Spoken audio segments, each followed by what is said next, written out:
Senhor, bendizemos o teu nome, tu és grandioso e magnífico. E nós estamos aqui, Pai, reunidos para celebrar o teu nome. E queremos glorificar o Senhor agora, através da nossa entrega à tua palavra. Então conserva a nossa mente atenta, o nosso coração quebrantado e remove, Senhor, de nós todas as barreiras para que a tua palavra encontre morada e traga transformação ao nosso coração, formando em nós a imagem do nosso Senhor Jesus Cristo. E é no nome dele que nós oramos. Amém. Amém. Meus irmãos, vamos lá a Apocalipse capítulo 6. Algumas crianças trouxeram umas imagens aí. Nós não tivemos tempo de colocá-las, de prepará-las para expor aqui para os irmãos, mas nós vamos fazer isso até o próximo domingo, tá bom? Então nós ficaremos em falta com vocês hoje. Apocalipse capítulo 6. Deixa a sua Bíblia aberta aí. Nós hoje, irmãos, vamos meditar dos versos 12 ao 17.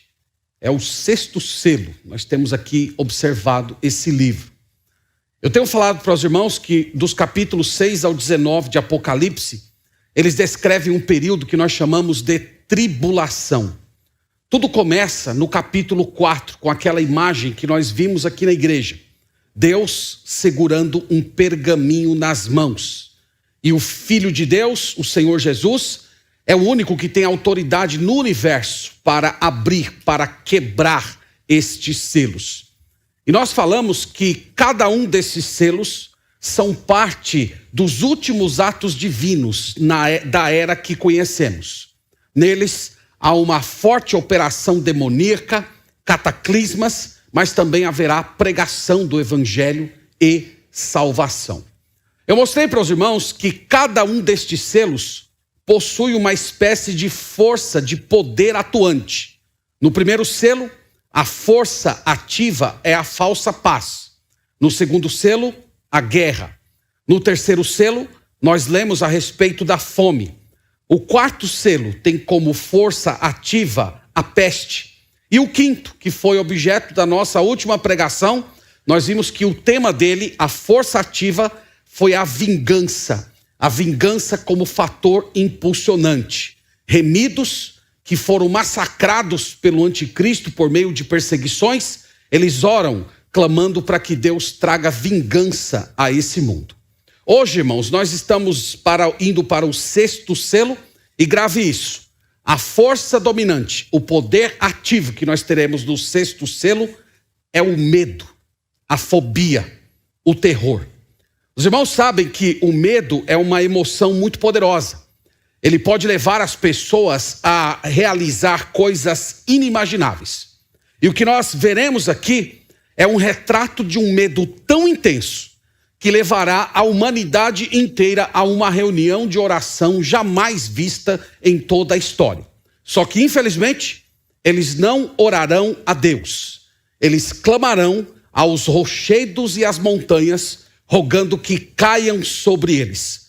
O medo de morrer, o medo de ser soterrado ou esmagado por pedras será menor do que o medo, o terror de sofrer a ira do Cordeiro. Então é isso que nós vamos ver hoje, se o Senhor assim nos permitir. Eu dividi essa passagem em duas cenas.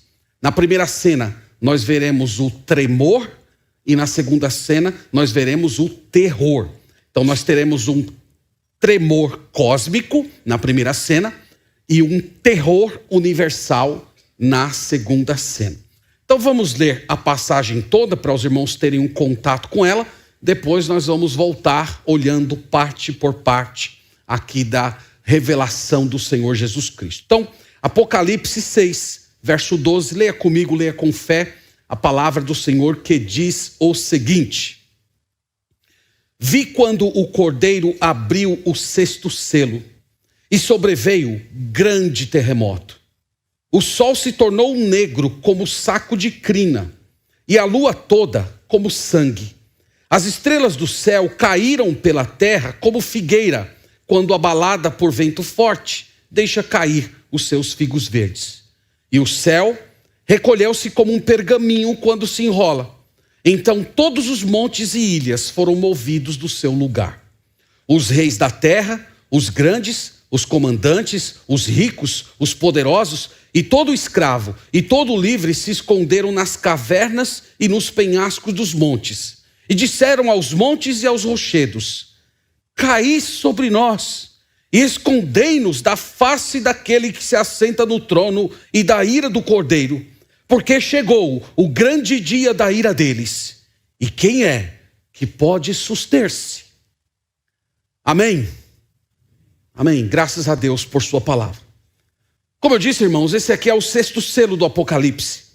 E nós temos na primeira cena um tremor cósmico e na segunda um terror universal. Então vamos começar com o tremor cósmico. Acompanhem comigo novamente a primeira leitura, a primeira frase, da verdade, do verso 12, que diz assim: vi quando o Cordeiro abriu o 6º selo e sobreveio grande terremoto. Então essa cena, irmãos, ela é uma continuidade de tudo que nós temos visto até esse momento. Quando o Senhor Jesus, recebendo o pergaminho da mão do Pai, ele quebra, ele arrebenta, ele abre o 6º selo, a atenção do apóstolo João é atraída para um grande terremoto. Agora aqui é importante os irmãos entenderem que nós não estamos falando de um simples tremor, porque os irmãos conhecem vários, nos noticiários quase que periodicamente nós temos notícias de terremotos. Na própria Bíblia nós temos muitas declarações a respeito de tremores terrestres. João não está vendo isso. Na verdade, ele está vendo uma espécie de um tremor cósmico. Então imagine isso. João está vendo o universo tremendo. Ele está percebendo céus e terra sendo sacudidos pelo Senhor. E tudo que nós temos, irmãos, a seguir, tudo que vem abaixo é resultado, é efeito desse tremor cósmico. E os irmãos podem perceber que o primeiro efeito desse tremor universal consiste em atingir os 2 grandes luminares feitos por Deus, os quais, de acordo lá com Gênesis capítulo 1, um deles foi criado para orientar o dia e o outro foi criado para orientar a noite. Então nós lemos isso na segunda parte do verso 12. O sol se tornou negro como saco de crina, a lua toda como sangue. Irmãos, saco de crina era um tipo de vestimenta utilizada no mundo antigo, que era composta assim de um tecido bem grosso e preto, que era utilizado por pessoas quando estavam de luto. Então as pessoas, quando estavam vivendo situação de morte na família, a maneira delas comunicarem o seu estado de tristeza era vestindo um tipo de um manto preto bem escuro, que tirava todas as formas físicas da pessoa. Você era quase que incapaz de reconhecer aquela pessoa vestida nesse pano chamado pano de crina. Então o que está sendo dito aqui, o que está sendo visto, na verdade, pelo apóstolo João, é o escurecimento do sol. É como se o sol fosse vestido por Deus de uma roupa de luto. É como se o sol estivesse manifestando o luto, a tristeza pela destruição que está acontecendo nesse mundo. Quanto à lua sendo retratada como avermelhada como sangue, é provavelmente a descrição de um eclipse, um que nunca foi visto na história da humanidade. Alguns irmãos estudiosos do Apocalipse, eles acreditam que esse terremoto que acontece no mundo, ele vai produzir diversas erupções vulcânicas que vão lançar na nossa atmosfera gases, poeira, vapor, causando o escurecimento do sol e deixando a lua com essa aparência avermelhada. Os irmãos podem observar comigo que essa interpretação ela é apoiada no livro do profeta Zacarias. Eu queria que os irmãos fossem comigo a Zacarias capítulo 14. E os irmãos vão ver que Zacarias está descrevendo o mesmo evento que nós estamos observando aqui no Apocalipse. Então, no capítulo 14, ele apresenta uma imagem que se comunica com o que nós estamos falando aqui. Então, Zacarias capítulo 14, versículo 6, nós lemos o seguinte. Veja aí o que ele diz aqui no verso 6 e verso 7, né? Para quem não sabe, existe um livro da Bíblia chamado Zacarias, que está lá no final do Antigo Testamento. Eu espero que você não esteja indo no índice procurar esse livro, né? Que você já tem intimidade em se locomover aí na Sagrada Escritura. Então, Zacarias capítulo 14, versículo 6, nós lemos assim: acontecerá naquele dia que não haverá luz, mas frio e gelo. Então, irmãos, isso aqui se comunica com o que nós acabamos de ler em Apocalipse, porque, obviamente, o sol revestido de crina, o sol impedido de trazer a sua luz para esse planeta, haverá um resfriamento do mundo que vivemos hoje. Então vai haver uma espécie de glaciação nesse momento que acontecer isso. No versículo 7, ele diz: mas será um dia singular conhecido do Senhor. Não será nem dia nem noite, mas haverá luz à tarde. Então os irmãos vejam que Zacarias está descrevendo uma situação de desorganização do funcionamento do planeta. As pessoas que estarão vivendo nessa ocasião, elas não saberão mais diferenciar dia e noite. Elas não saberão mais marcar o tempo observando a locomoção do sol, como os antigos costumavam fazer. Então, esse evento aqui que nós estamos lendo em Zacarias, ele se comunica. É a mesma visão que nós temos nos lábios do apóstolo João. Olhe também Isaías capítulo 13, só para os irmãos observarem que Isaías também fez uma referência a essa mudança que haverá na criação por ocasião do juízo de Deus neste mundo. Então observe aí comigo, nos lábios agora do profeta Isaías, no capítulo 13, ele descrevendo a mesma coisa que João disse, só que com outras palavras.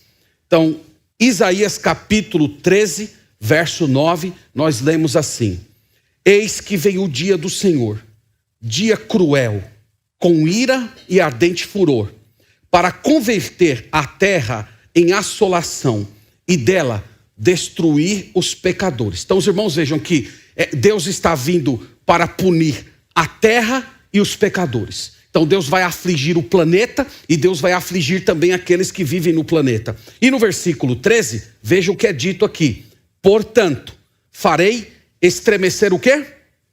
Estremecer os céus. Vocês estão vendo que é um terremoto celestial. É um terremoto no universo. Não é só a terra que está sacudindo. É como se Deus estivesse sacudindo o ambiente celestial. E ele dizia: a terra será sacudida do seu lugar por causa da ira do Senhor dos Exércitos e por causa do dia do seu ardente furor. Então o Senhor está se virando para esse universo e está simplesmente sacudindo todas as suas estruturas terrenas e celestiais. Agora, irmãos, parem um tempo e imaginem como é que vai ser isso.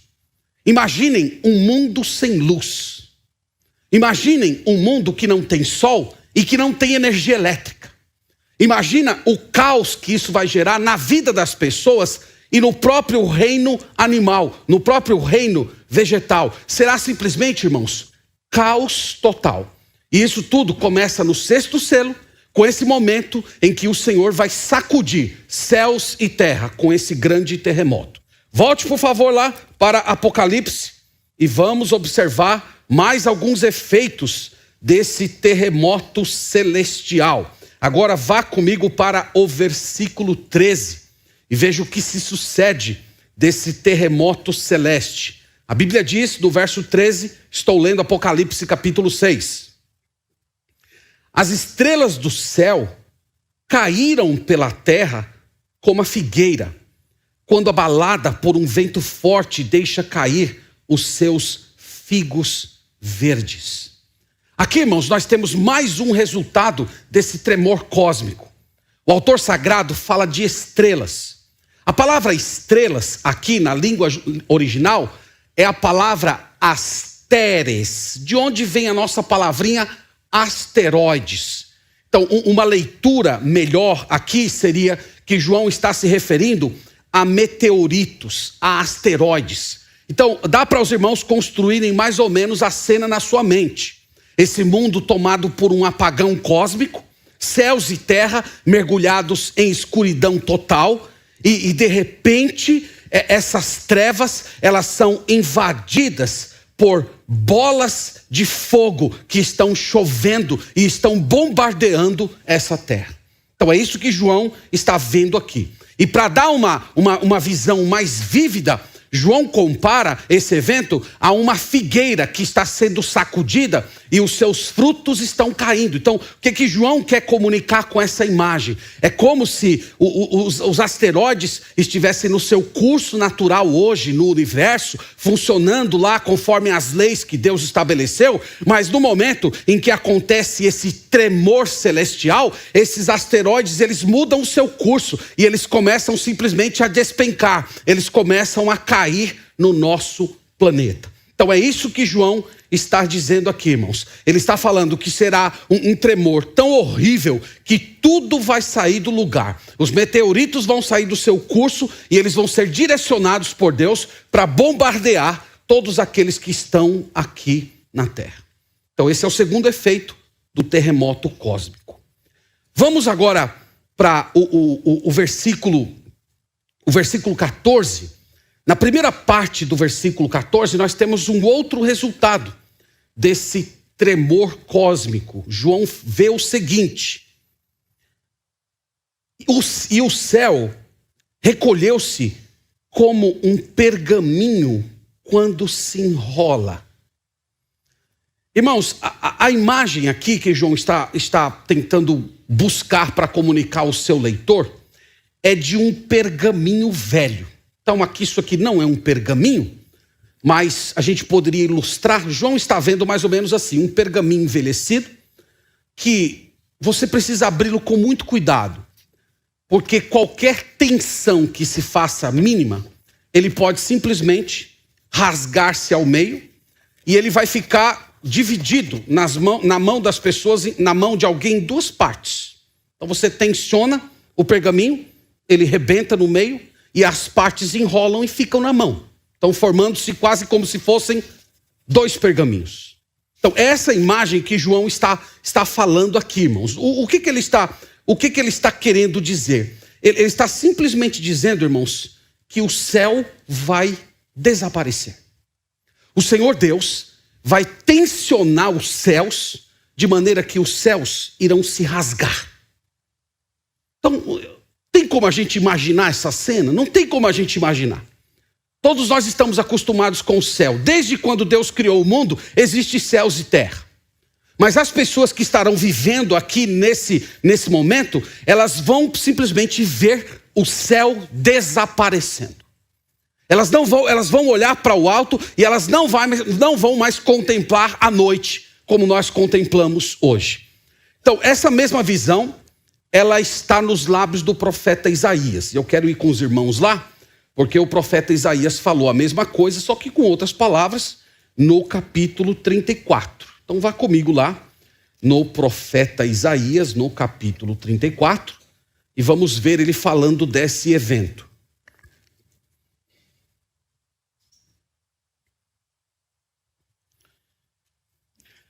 Isaías 34, versículo 4. Note comigo essa mesma descrição. Nós lemos assim: todo o exército dos céus se dissolverá. Exército dos céus aqui, irmãos, é uma referência às estrelas. Então, as estrelas vão se dissolver. E os céus se enrolarão como um pergaminho. Todo o seu exército cairá, como cai a folha da vide e a folha da figueira. Os irmãos estão vendo que até a linguagem de Isaías é muito parecida com a linguagem de João. Ele fala simplesmente do desaparecimento dos céus. Então o Senhor está atingindo os céus. O Senhor está atingindo a criação de uma forma muito, muito poderosa. Continuando no versículo 14, acompanhe comigo um outro efeito desse terremoto que nós estamos chamando de tremor cósmico. Ele diz assim, a segunda frase do verso 14: então todos os montes e ilhas foram movidos do seu lugar. João aqui, irmãos, ele está vendo simplesmente uma mudança topográfica no nosso planeta. Esse terremoto com chuvas de meteoros simplesmente alterará a geografia do nosso planeta. Porções inteiras de terra se moverão como se fossem peças num tabuleiro a partir do poder do nosso Deus. É simplesmente incrível isso. Os irmãos sabem que essa semana está acontecendo a cúpula do clima lá nos Estados Unidos, na reunião da ONU. E os ambientalistas, provavelmente nesse momento, eles estão discutindo as chamadas alterações climáticas. E todos eles mostram muita preocupação com o uso do combustível fóssil, com a degradação da Amazônia e todas as alterações climáticas que o nosso mundo está experimentando. O que esses homens não sabem, meus irmãos, mas nós sabemos por esse livro, é que a presente destruição do meio ambiente nada é quando comparada com aquilo que Deus vai fazer com esse mundo. A grande verdade, irmãos, é que desde a entrada do pecado nessa criação, esse planeta se tornou descartável.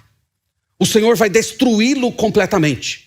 O cosmos, que lá em Gênesis aparece como sendo sem forma e vazio, ele vai voltar completamente à sua situação caótica, como foi desde o princípio.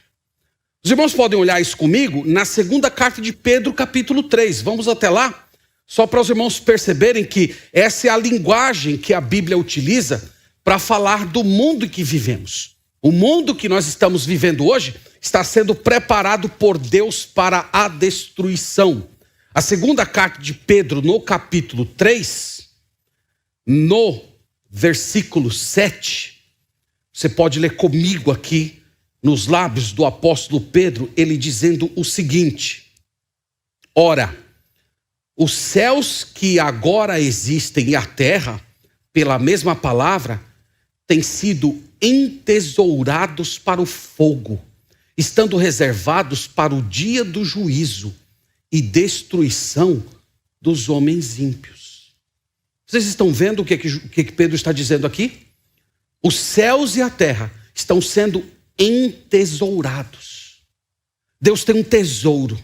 Céus e terra, homens ímpios, eles estão sendo guardados por Deus com muito cuidado. Então, os ambientalistas da ONU, eles estão fazendo uma coisa boa para Deus. Eles estão ajudando a entesourar o nosso planeta. Eles não querem que ninguém pise lá na Amazônia, que continuem lá as pessoas, os animais vivendo sem a intervenção humana, sem a participação de ninguém. Eles querem que todo mundo volte a andar a pé e eles estão preocupados com o aquecimento do planeta. Eles estão contribuindo para esse processo. Eles estão ajudando a entesourar, a guardar esse planeta para o dia da destruição.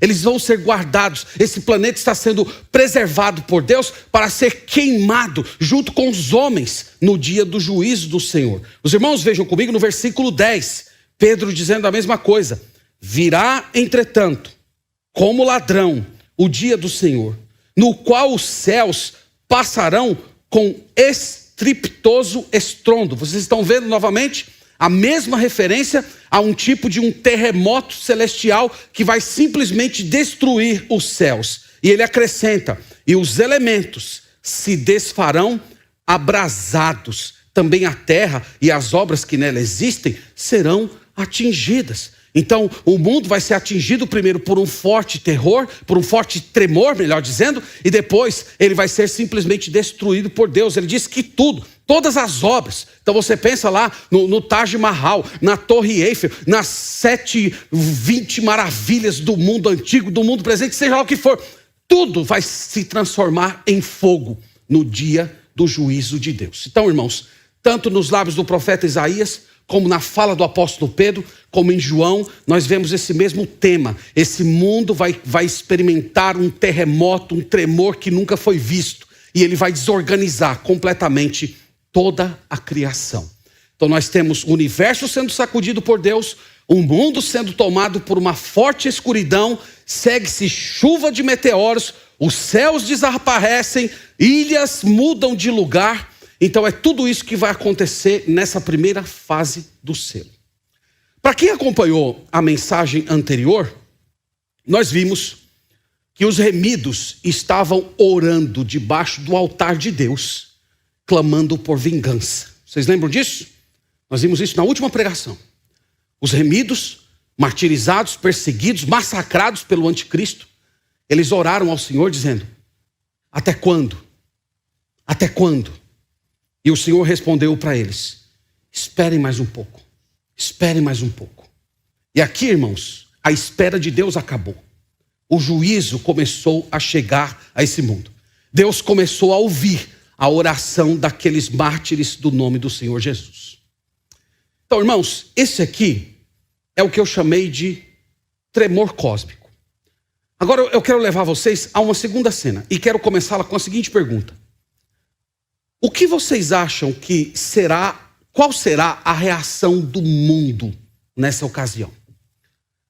Como é que as pessoas vão reagir diante de uma demonstração de poder tão grandiosa da parte de Deus? Eles vão se arrepender? Eles vão finalmente crer? É o que nós vamos ver aqui em seguida. Então acompanhe comigo.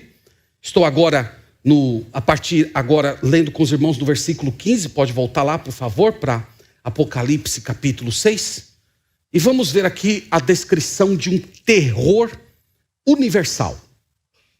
Versículo 15, nós lemos assim: os reis da terra, os grandes, os comandantes, os ricos, os poderosos, e todo escravo, e todo livre, se esconderam nas cavernas e nos penhascos dos montes. Então, a primeira coisa que eu quero chamar a atenção dos irmãos aqui é que essa expressão que aparece no início do versículo, reis, comandantes, grandes, ricos, escravos, livres, é uma forma, irmãos, de dizer toda a humanidade. Toda a humanidade.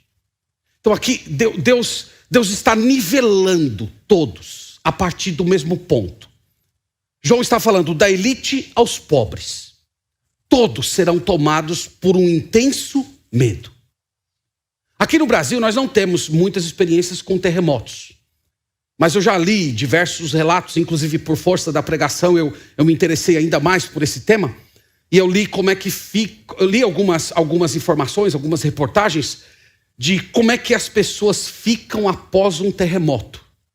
E é muito comum os psiquiatras serem muito requisitados em ocasiões como essa. As pessoas desenvolvem uma espécie de um estresse pós-traumático por viverem numa situação assim. Elas vivem afligidas, com medo, algumas até travam diante de qualquer insegurança, elas já são tomadas por um forte temor. O texto diz aqui, irmãos, que essas pessoas elas vão ser tomadas por um terror absoluto. E elas não vão ter nenhum tipo de ajuda terapêutica.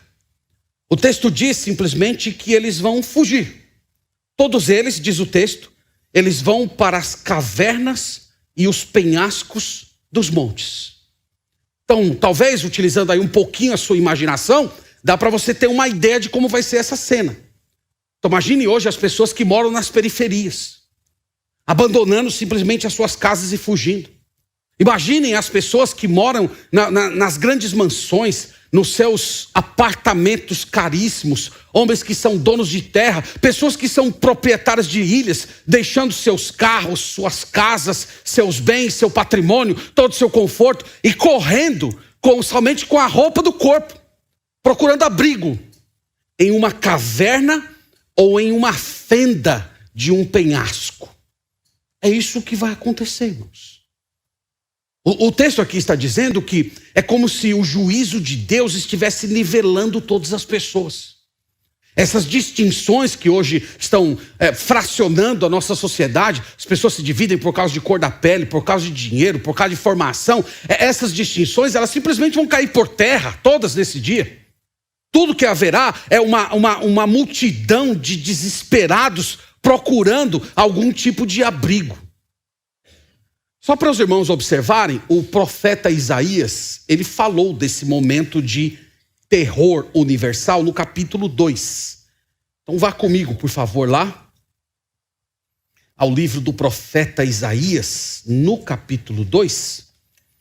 E os irmãos vão ver comigo aqui que ele falou desse momento terrível, que vai assolar esse mundo.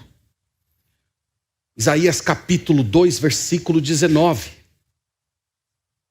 O texto diz assim: então os homens se meterão nas cavernas das rochas e nos buracos da terra, ante o terror do Senhor e a glória da sua majestade, quando ele se levantar para espantar a terra. Então veja que aqui Isaías ainda acrescenta um elemento que não está em João.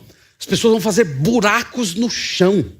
Poderíamos dizer que seria uma versão de um tipo de um bunker, alguma coisa assim. As pessoas fugindo desse terror. O Senhor chegou para espantar a terra. O Senhor chegou para destruir todas as coisas. E o mundo foge desesperado. Agora, é interessante os irmãos perceberem que há um contraste entre a reação dos incrédulos e a reação dos crentes. Então a pergunta é, aqui nós estamos vendo os incrédulos. O que é que os incrédulos vão fazer? Eles fogem. E os crentes? E os remidos que estão vivendo durante a tribulação, sendo massacrados, perseguidos pelo anticristo, como é que eles vão reagir diante de toda essa demonstração de poder, desse juízo de Deus, atingindo inclusive a criação? Os irmãos podem ver comigo isso em Lucas. Vamos até Lucas. Porque em Lucas nós vamos ver a humanidade remida, reagindo a esse momento de terror daqueles que não conhecem o Senhor Jesus. Então eu estou lendo aqui, irmãos, Lucas capítulo 21, e o versículo é o de número 25. Lucas 21.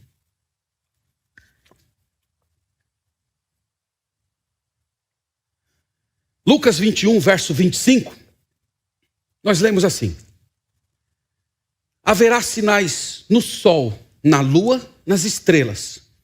Sobre a terra, angústia entre as nações, em perplexidade por causa do bramido do mar e das ondas. Então vocês estão vendo que Jesus está se referindo ao mesmo evento que nós estamos lá lendo em João. E no versículo 28, olha o que é dito: ora, ao começarem estas coisas a suceder, exultai e erguei a vossa cabeça, porque a vossa redenção se aproxima.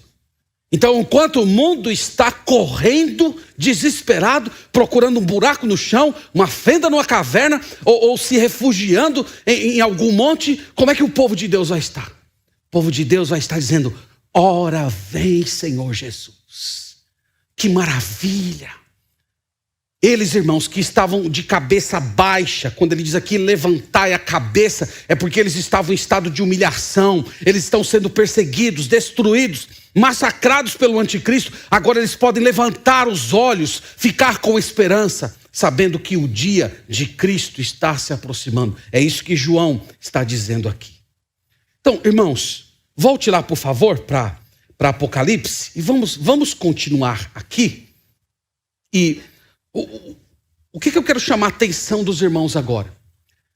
Essas pessoas que estão experimentando todas essas coisas, eles vão se arrepender? Eles vão observar esse juízo todo e talvez no meio da fuga deles, eles vão dizer: meu Deus, o que é que eu fiz de errado? Olha, eu preciso me arrepender, eu preciso crer, eu preciso escapar de alguma maneira desse castigo terrível. Acho que todos vocês já ouviram o ditado que alguém gosta de dizer, que fala assim: se fulano não vem pelo amor, virá pela dor. Eu pergunto, será? Será que o sofrimento produz arrependimento? Será que as pessoas que são submetidas a uma pressão muito grande, interna, externa, essas pessoas naturalmente elas se voltam para Deus em arrependimento? Irmãos, infelizmente não.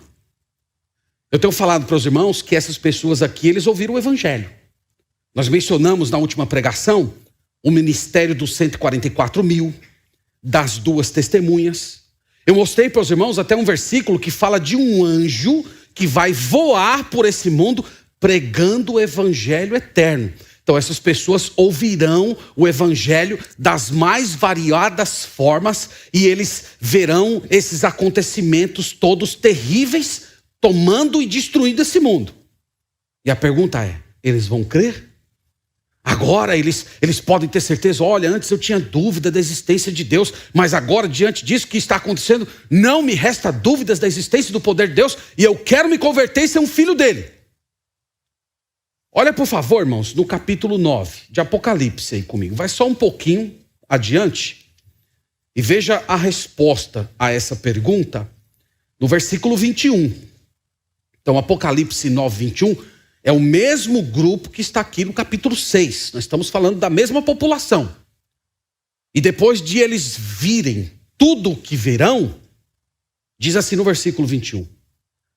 Nem ainda se arrependeram dos seus assassinatos, nem das suas feitiçarias, nem da sua prostituição, nem dos seus furtos.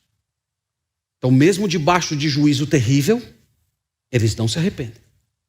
Eles continuam com o coração endurecido diante de Deus. Vai para o capítulo 16 e vocês vão ver o mesmo padrão.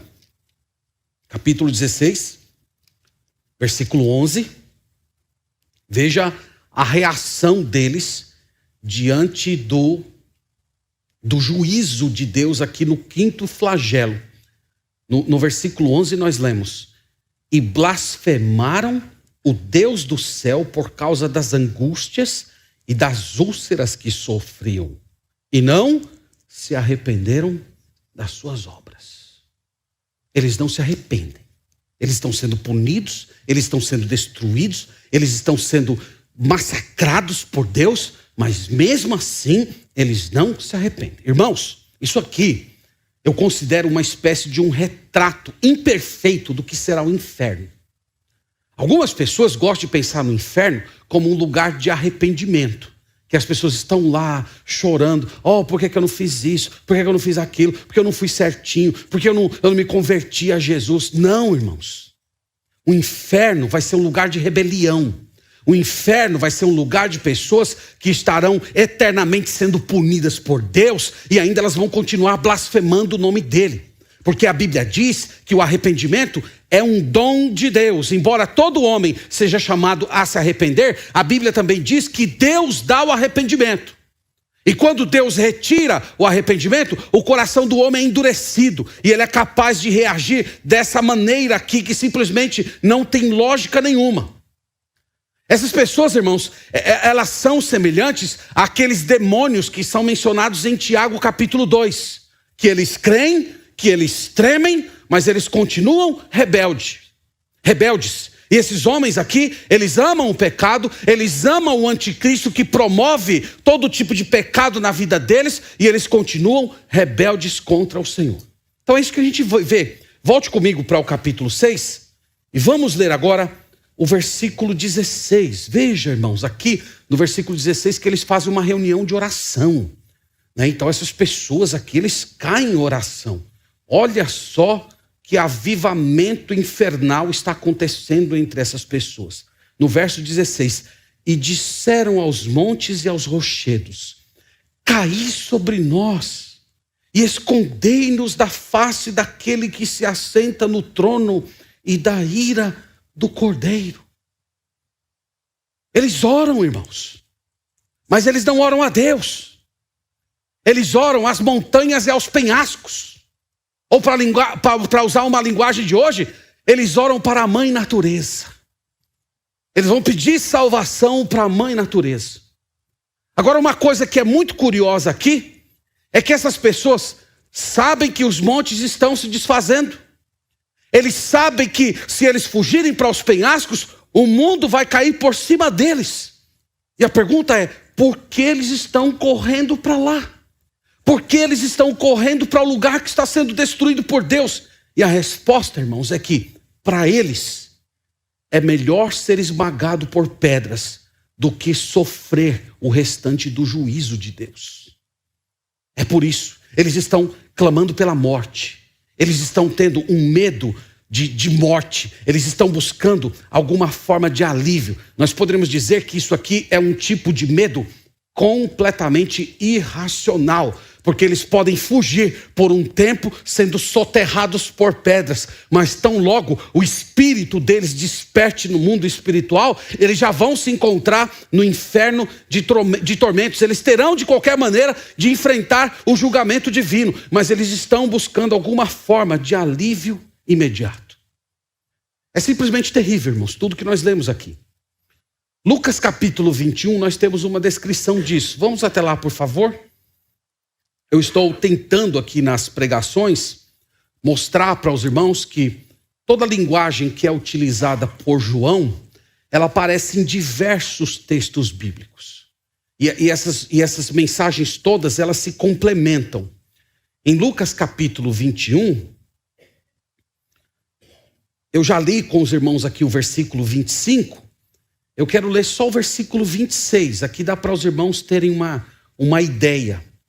Diz assim no verso 26, haverá homens que desmaiarão de terror e pela expectativa das coisas que sobrevirão ao mundo, pois os poderes dos céus serão abalados.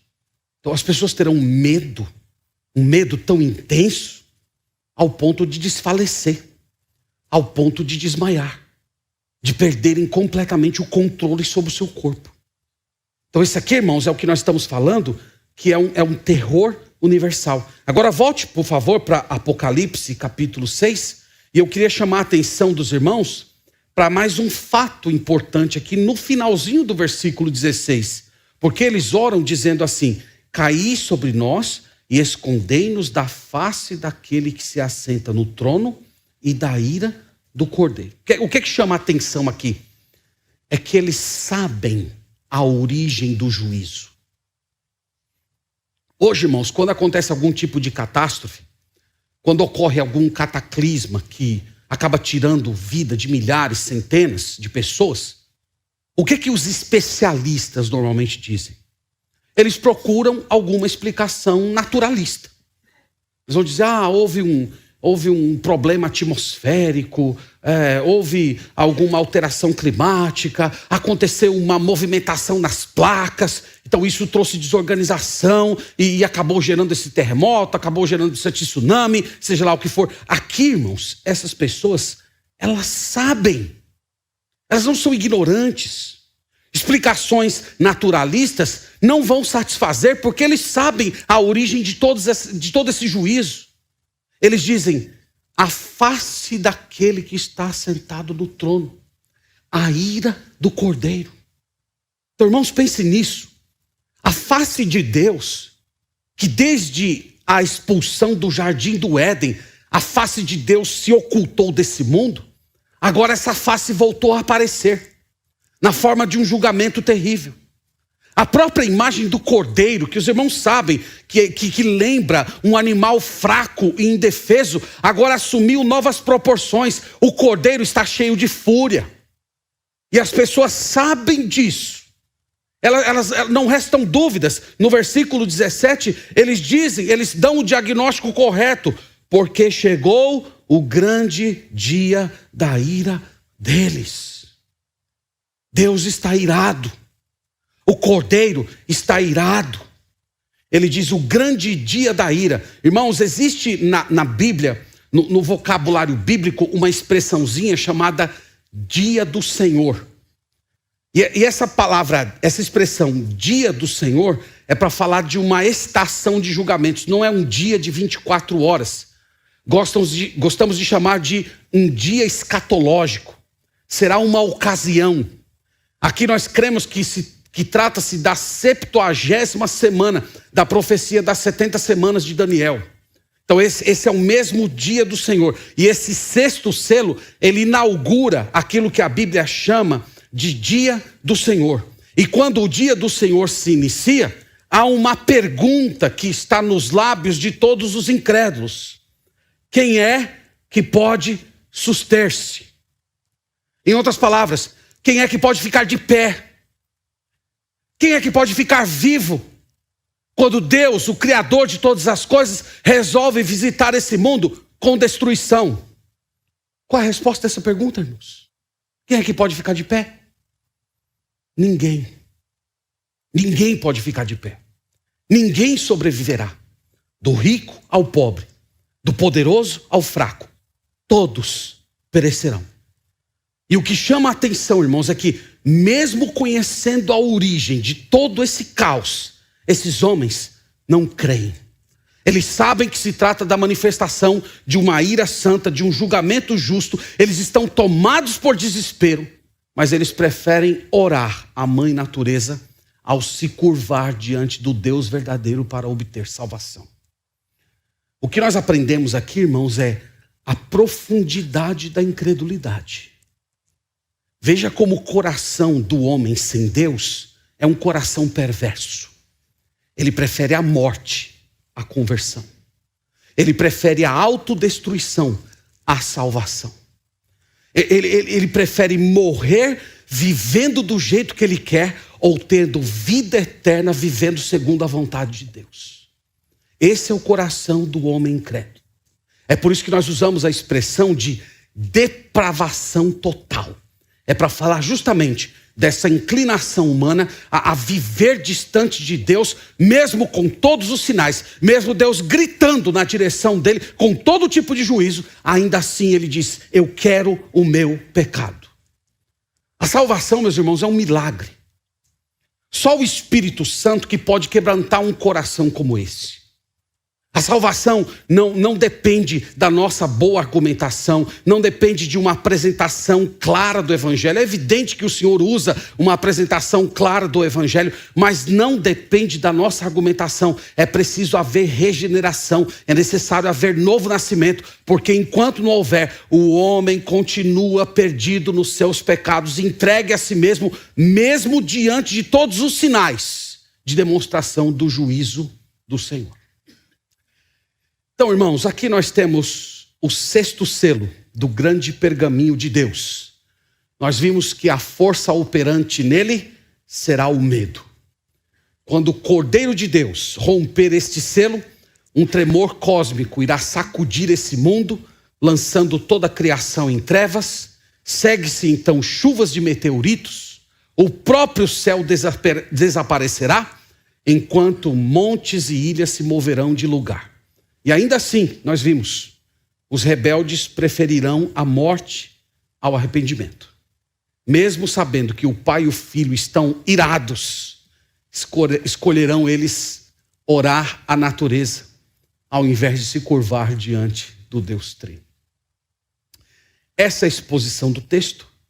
E eu quero, irmãos, trazer algumas palavras finais, algumas lições, algumas aplicações. Depois nós vamos orar e celebrar a ceia do Senhor.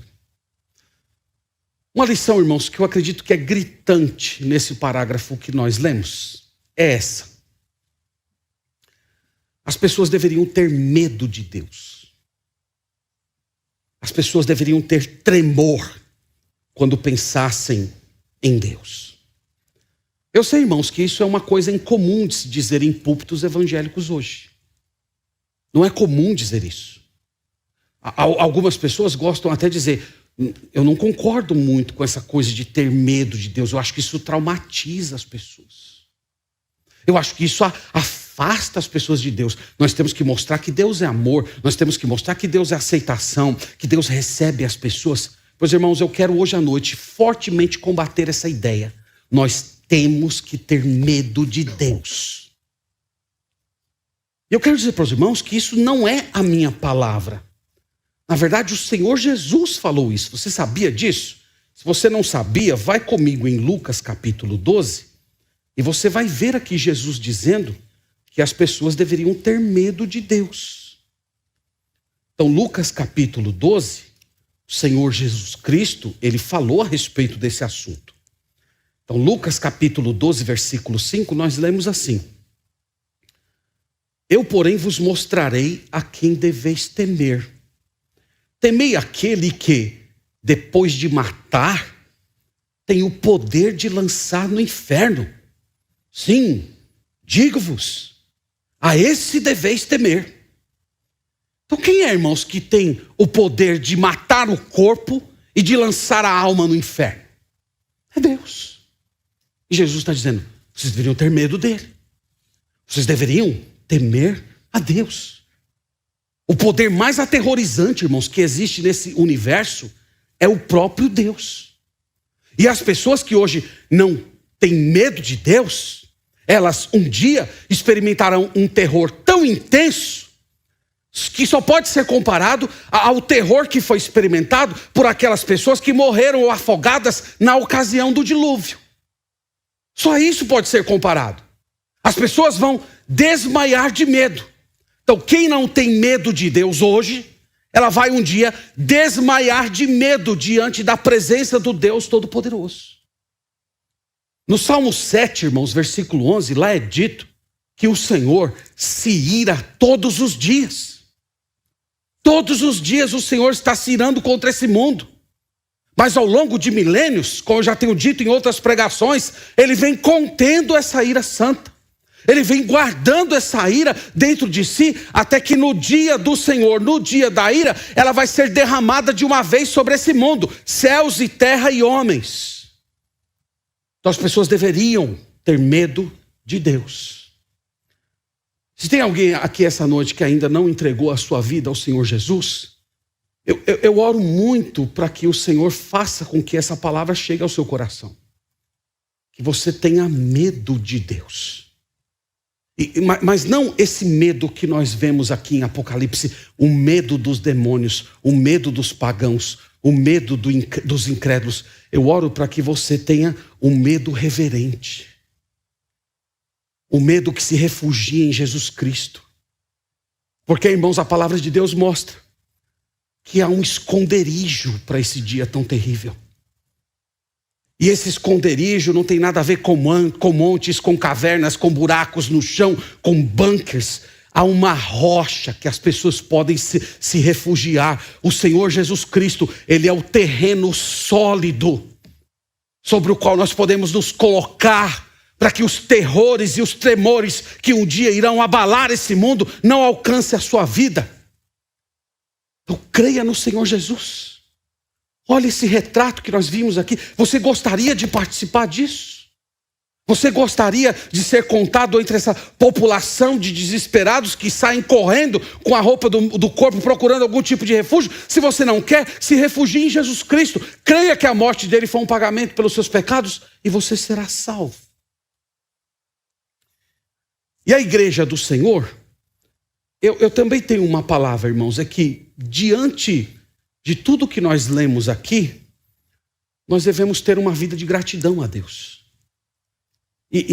Vá comigo a 1 Tessalonicenses capítulo 5, e eu vou mostrar para os irmãos em 1 Tessalonicenses capítulo 5, porque nós devemos ter uma vida de gratidão.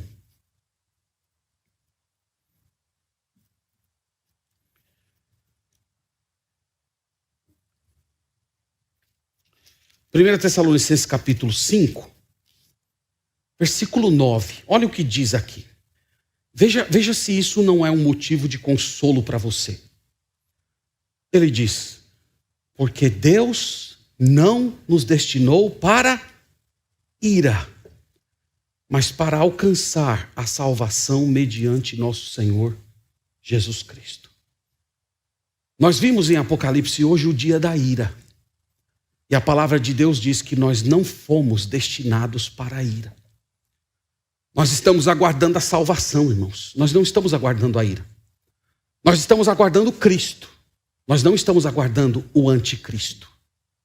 Aquelas pessoas que acreditam que o arrebatamento vai acontecer no meio da tribulação ou no final da tribulação, elas não percebem a implicação desse tipo de pensamento. Essas pessoas, elas estão aguardando o anticristo. O sinal da chegada de Cristo pode ser vista na imagem e no ministério do anticristo nesse mundo. Eles não estão aguardando a salvação, eles estão aguardando a ira. Eles acreditam que vão passar por isso. Mas eu creio, irmãos, que essa não é a melhor interpretação do Novo Testamento. A igreja de Cristo não foi destinada para a ira. Nós aguardamos o som da trombeta. Nós não estamos aguardando o tremor cósmico. Nós não estamos aguardando isso. Então, irmãos, o Senhor prometeu que Ele iria para a casa do Pai, Ele iria preparar um lugar para nós e depois ele iria voltar para nos buscar. E nós seremos levados para a casa do Pai. E lá nós estaremos celebrando as bodas do Cordeiro. Enquanto esse mundo estará experimentando todos esses castigos terríveis que nós acabamos de ver aqui essa noite. E quando nós lemos, irmãos, passagens como essa, nós deveríamos ser gratos. Nenhum desses juízos irá nos alcançar. Apocalipse 3:10 também fala isso. E nós não sofreremos essa ira, porque a ira que deveria cair sobre nós, ela já foi lançada sobre o Senhor Jesus Cristo. Nós deveríamos, irmãos, olhar a nossa vida a partir desses fatores. Nós sempre avaliamos a nossa vida a partir do que nós estamos vivendo hoje. Se nós estamos com saúde, se nós estamos sem saúde, se nosso casamento vai bem ou se ele não está tão bem, se os nossos filhos estão passando por problemas ou estão vivendo dias felizes. Nós sempre avaliamos a nossa vida a partir desses elementos externos. Mas nós temos que olhar para fatores como esse. Não importa o que aconteça. Não importa se eu vou ter doença ou se eu vou ter saúde. Não importa se eu vou ter prosperidade ou carestia. Não importa se a minha vida é fácil ou se a minha vida é complicada. O Senhor Jesus me livrou da ira. Essa ira terrível que um dia vai alcançar esse mundo, ela jamais vai tocar um membro da igreja do Senhor Jesus Cristo. Vamos ser gratos por isso, irmãos. Vamos viver essa vida de louvor diante do Senhor, de comprometimento diante dele. E uma outra coisa que nós precisamos fazer, nós temos de alertar as pessoas. Irmãos, é um gesto de amor. É um gesto de amor chegar para as pessoas com as quais você convive e dizer: tem algo terrível que está prestes a acontecer. Esse mundo, ele parece desfrutar de uma estabilidade, mas o caos está prestes a chegar. Então, esse mundo vai ser abalado. Tudo que hoje as pessoas têm, que produzem segurança nas pessoas, o seu salário, o seu emprego, o seu patrimônio, tudo isso vai se desfalecer. Você precisa se refugiar em Jesus. Você precisa se entregar a Jesus. Então, irmãos, nós temos que alertar as pessoas a respeito desse dia terrível. O Senhor deu essa responsabilidade à igreja dele. Nós somos a voz de Cristo nesse mundo. E nós temos que levar essa mensagem às pessoas que ainda não creram e alertá-las com amor, falar com a devida emergência que elas precisam quanto antes se entregar a Jesus Cristo para que obtenham salvação. Sendo assim, irmãos, que o Senhor nos abençoe e que a palavra de Deus habite ricamente o nosso coração. Amém. Próxima semana nós vamos continuar com o 7º selo. O Senhor assim nos permitir. Vamos orar a Deus nesse momento. Deus santo e amado, louvado seja o teu nome. Nós te agradecemos muito, Senhor, por meditar na tua palavra. Te agradecemos por esse texto maravilhoso, rico, também assolador, que revela para nós, Senhor, os últimos capítulos da história humana. Nós te agradecemos, Senhor, porque em Cristo nós já fomos preservados dessa ira terrível. Nós não estamos aguardando o anticristo, nós não estamos aguardando o tremor, mas nós estamos aguardando o som da trombeta, que vai nos chamar para o bendito arrebatamento, para encontrar com o Senhor nas nuvens. Eu oro, Senhor, para que tenhamos uma vida de gratidão, que nós nos lembremos, Pai Santo, dessa salvação gloriosa todos os dias e que ela venha equipar a nossa mente para lidar com as provações que enfrentamos nesse mundo. Nós oramos, Senhor, pelas pessoas que se mantêm endurecidas. Nós oramos para que elas sejam libertas da incredulidade. Que essas pessoas, ao terem contato com essa verdade espiritual, elas não reajam como os demônios ou semelhante a essas pessoas que viverão nesse tempo. Mas elas corram para o Senhor Jesus para se refugiar no seu sacrifício perdoador. Nós pedimos isso no nome do teu Filho Jesus. Amém.